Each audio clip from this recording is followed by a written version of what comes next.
Financial Survival Network, helping you to survive and thrive in the new economy. Get our complimentary newsletter at financialsurvivalnetwork.com. This is the Financial Survival Network.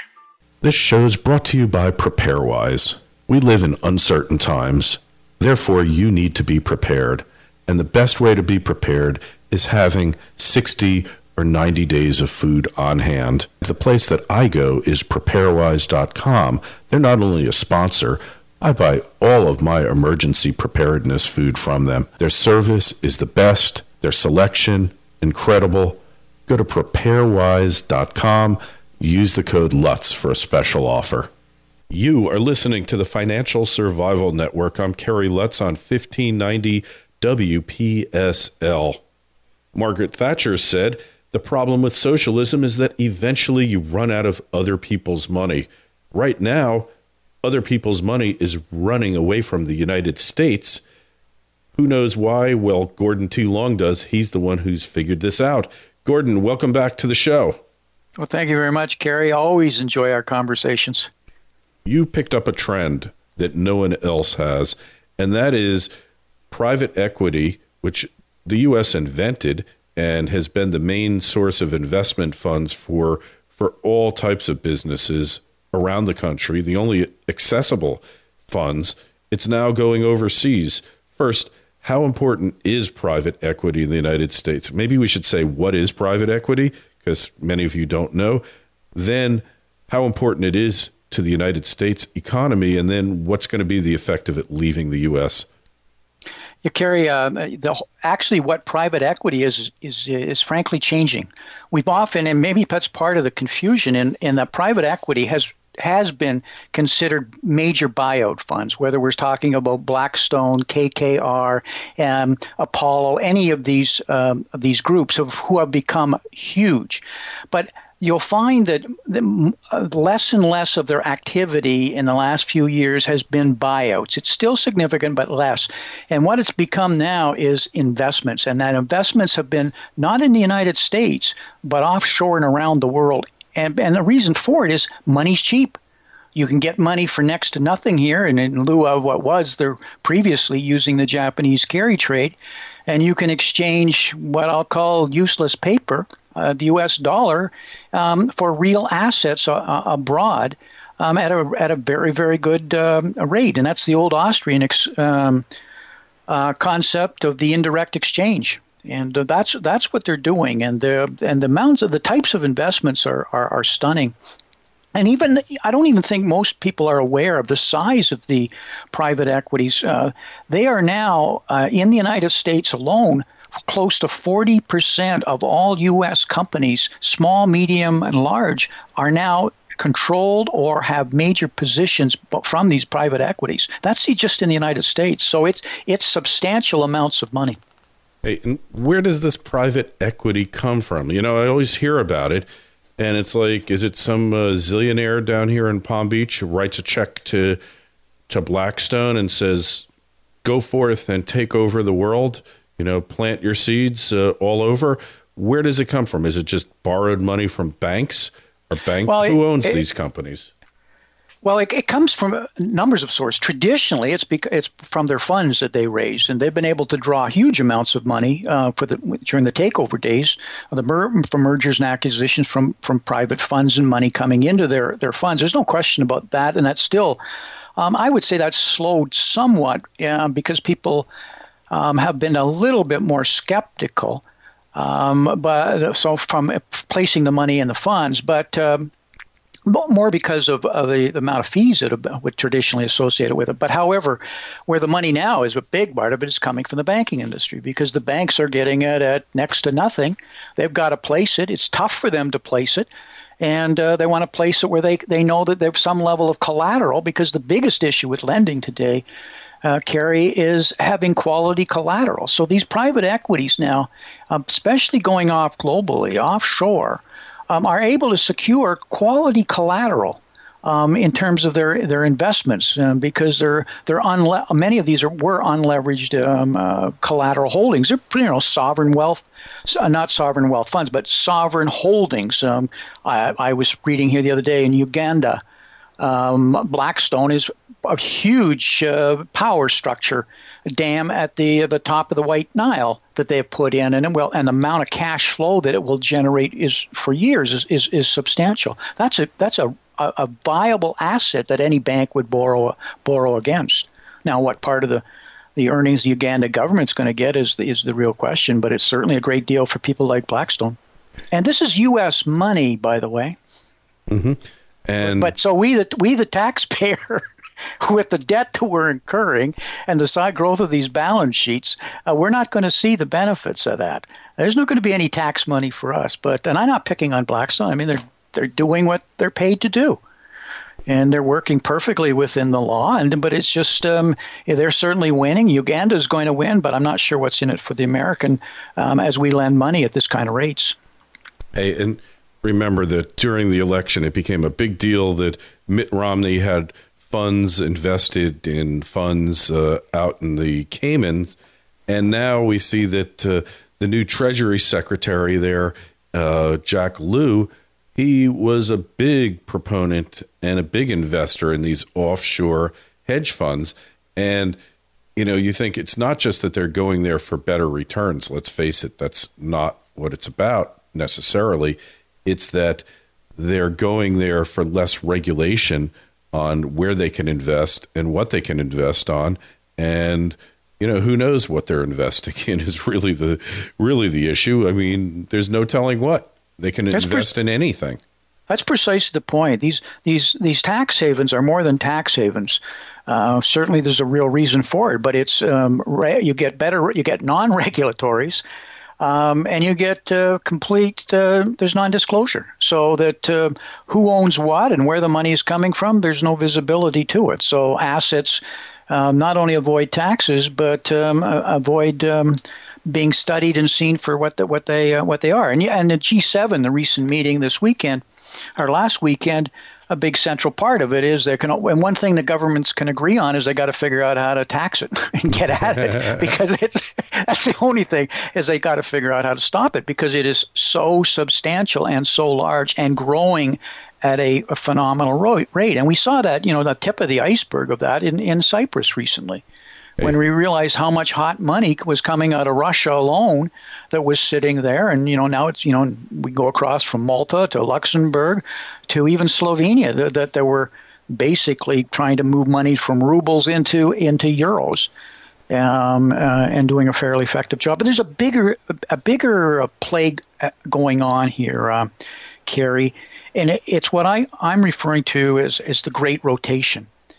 And it's moving from where we had regulatory arbitrage, where over the last 5 years, where we translated debt from the banks into the private hand, or into the government. And so it was a regulatory arbitrage of moving money across, and the banks offloading their debt.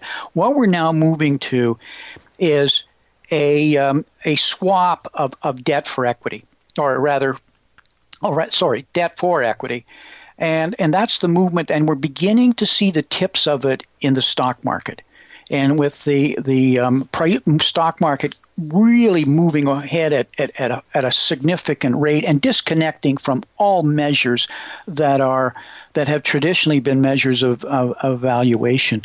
And if I put this into perspective, we had the dot-com bubble, and we had a rational exuberance, and from 95 through 2000, about 5 years. Then we had the housing bubble from 2002 to 2007, another 5 years, where it was low rates for a protracted period of time. And of course, we all know how that ended, and it ended very, very, very badly. Boy, do we ever! But it scared people. So, and it scared people badly. And so what we had was, everybody said, look, it's the return of capital, not the return on capital. And suddenly we were willing to accept, I call it the fear trade. We were willing to accept almost negligible interest rates to know that our capital was going to be safe, negative treasury bills, et cetera, the fear trade. So what we had for the last 5 years, 2008, 2013, It's also always seems to be 5 years. I don't know why that is. But anyway, we've had the bond bubble. And I don't think there's any question, Gary, you'd agree that we've been in a bond bubble here. Oh, for sure. So what it's fostered was the ability to implement negative real rates, this whole concept of financial repression, which is just, it's got absurd. But now it's 5 years later, and memories are starting to fail. So, margin levels are up now, complacency measurements are up, and everybody's now getting hungry and desperate for yields. I looked at Morningstar here, the long bond, 6-month return is negative 0.75%. I mean, how long can you last as a fund, a pension fund, or pensioners on these kinds of rates? And so suddenly people are saying, I got no choice, and they're moving across into equities. And so we're beginning to see the movements at a fairly good rate here recently into the equity market. So I think we're in the stage one of what I think will be a 3-stage rotation. I'm not trying to espouse the equity markets here because they're extremely dangerous, but there is a rotation that is in the early stages. And we saw here earlier this week David Tepper on CNBC, and he was pounding the table about being bullish, and then we had Laszlo Barini talking about the S&P at 1,700 or 1,900, and their argument is basically that the equity risk premiums are so out of line. I mean, so you're not making anything in the bonds. You can it says you should be in stocks, and so we've begun to see that's why we're disconnecting. Now the problem with this is it can't be allowed to get too far ahead, and it's my opinion we're right here at the borders of a fairly significant correction. My analysis is suggesting 5 to 7%, 100 points on the S&P, which would take us down to what was considered overhead resistance here only 5 months ago. So, in all scale of things, rather conservative. And I think gold and silver will get this final knockdown too, by the way, for what it's worth. But why this? I believe this is going to happen. It's going to be the smokescreen for the next round of monetary inflation, or monetary reflation, in a major way. And Lord Adair Turner and George Soros have been around pounding this whole concept of overt permanent money financing, or OMF, which is basically just monetization of the debt, because you can't push the bonds out there anymore. It's going to have to take these deficits, like we're doing many ways in Japan, and just simply out monetize them. And there's going to have to be fear to be able to start to create that. And that's my opinion that we're going to see that sometime by no later than the September, because these balance sheets in total are running around 15 trillion of the central banks, and it's been growing exponentially. And I feel that they're probably looking anywhere from 10 to 15 trillion over the next 12 to 18 months. And for that level of expansion, and it's a long discussion why that has to happen. For that level of expansion, they're going to have to do that. And so the fear of this slight correction needs to be built in so that we don't have gold and silver run off, so that we can hold people in the bond market. We've got to continue that fear trade. Otherwise, what's going to happen, Kerry, when everybody leaves the bond market and starts rushing into equities full out? They've got this balance. You have to keep them in the bond market at nothing, but at the same time, you know that the equities are going to move ahead, completely disconnected from reality, mind you. Hey, it's like, will the last person out please turn off the lights? And really, that's what we're dealing with here. But look, what about this little thing called inflation, Gordon? I know we don't have any now because I just filled up my car with a $60 non-inflationary tank of gas. I just got a $20 per pound non-inflationary steak, and of course produce and butter and all that's only doubled since 2008. Some of it's tripled. I've got a chart that shows different foodstuffs, milk, things that have gone up unbelievably. And if you look just one index I like, it's a little early in the year for it, is how much more a Thanksgiving Day dinner is than it was the year before. Past 2-3 years, up 13% each year. And you're talking 12 to 18 trillion. That must have an effect on your purchasing power of your fiat currency, right? Absolutely. That's I said earlier there. It's going to be 3 stages of this rotation. That's the third stage, and in my mind, because this OMF, the commoditization of this 10 to 15 trillion additional money is going to push the equity markets to another level, somewhere up from the 1700 range and even possibly further north. And part of this goes back to how we started with the private equity. It's going to allow, I'll use the word the crony capitalists, for lack of a better word, to increase their stock prices to allow them to do a lot more takeovers around the world.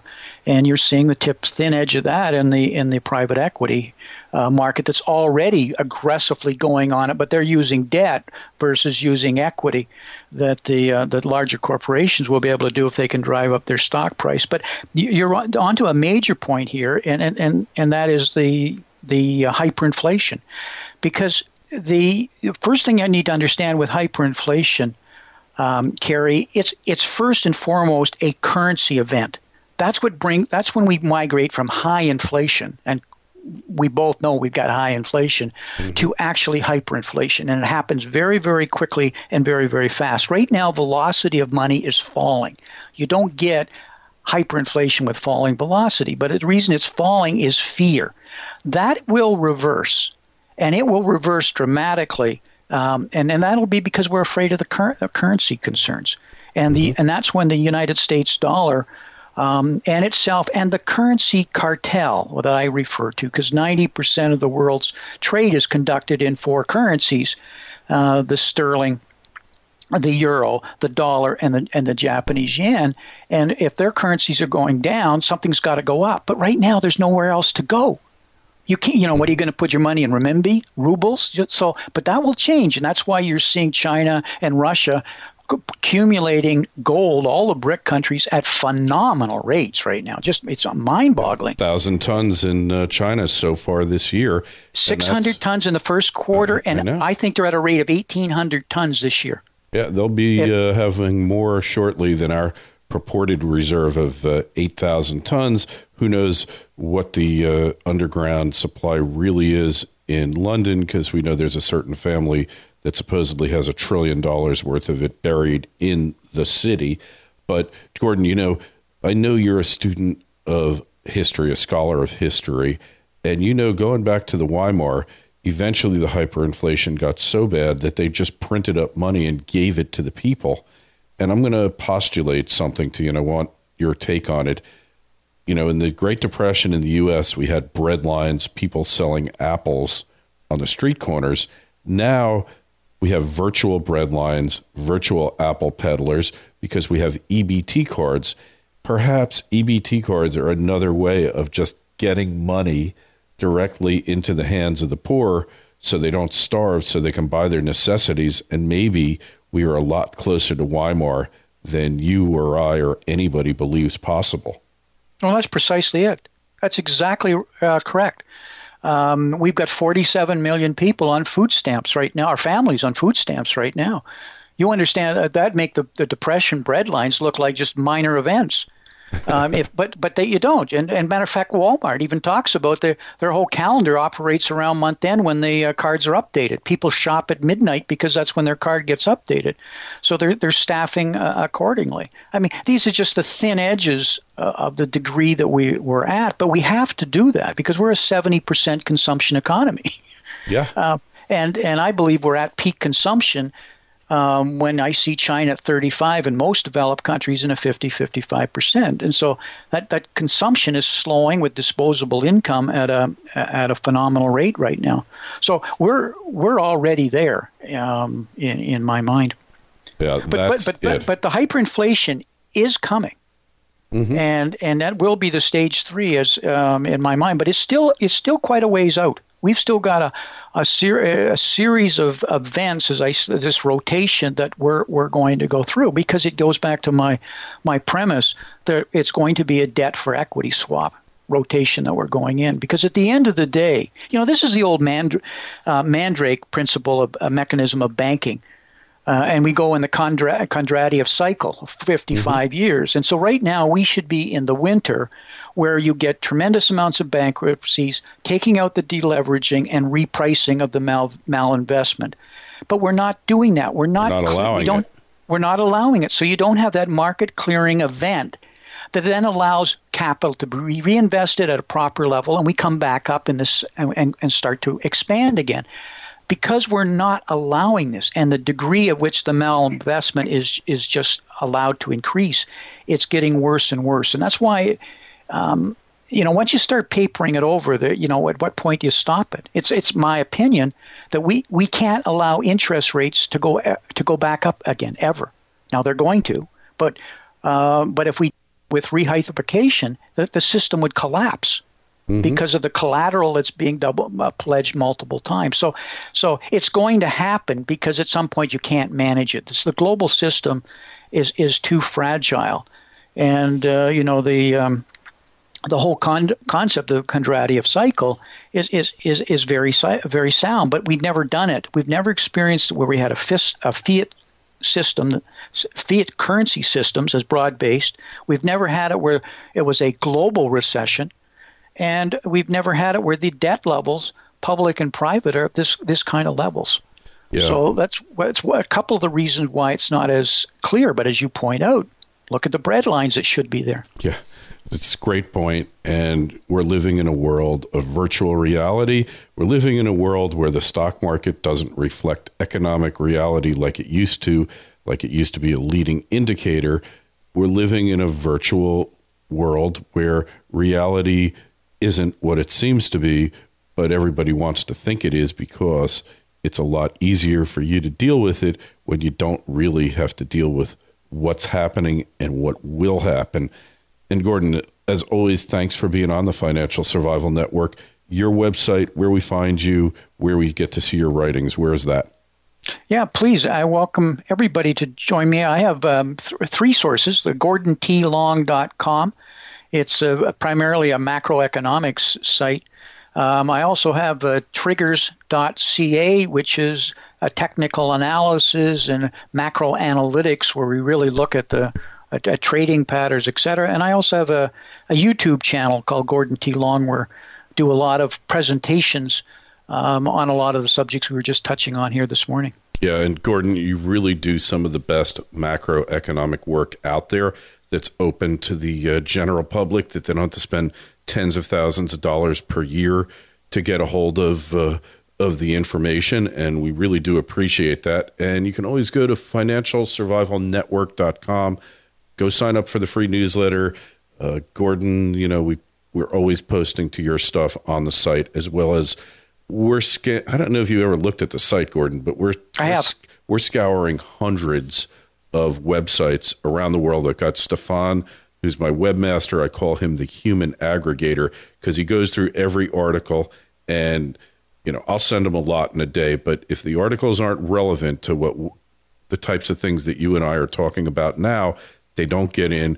Although sometimes we do have a sense of humor. Hopefully, we'll put in some funny stuff. I mean, I don't know if you caught this. I just got to mention this to you, Gordon, because I know you're in New England, but in Keene, New Hampshire, there's this group called the Robin Hooders, and would they go around all day long putting money into parking meters that are about to expire so that the meter maids cannot write a ticket. Keene is now suing this group, trying to get a restraining order because they're making the meter maids sick. The meter maids are worried they're going to lose their jobs. They're stressed out. They feel intimidated. All these things. And the meter maid is forget it, the least popular person on the planet next to an IRS agent. And good riddance to them. I think these people are really bringing social protest against the state to an art form here, but it's in your neck of the woods. You got to check it out. Isn't the bottom of the license plate in New Hampshire say live free or die? Yeah, but doesn't say park free or don't get a ticket. It doesn't say that. Thank you very much, Kerry. All right. Hey, we'll talk to you again soon. Tell Ty I said hi, and have a good day. You too. Bye-bye. This show is brought to you by PrepareWise, the leader in emergency preparedness food. It's the only place I go to. Go to preparewise.com. Use the code Lutz. If you want, call them on the phone. Talk to my friend Amy. She is amazing. She will get you exactly what you need. You can't beat the prices. You can't beat the quality. Preparewise.com.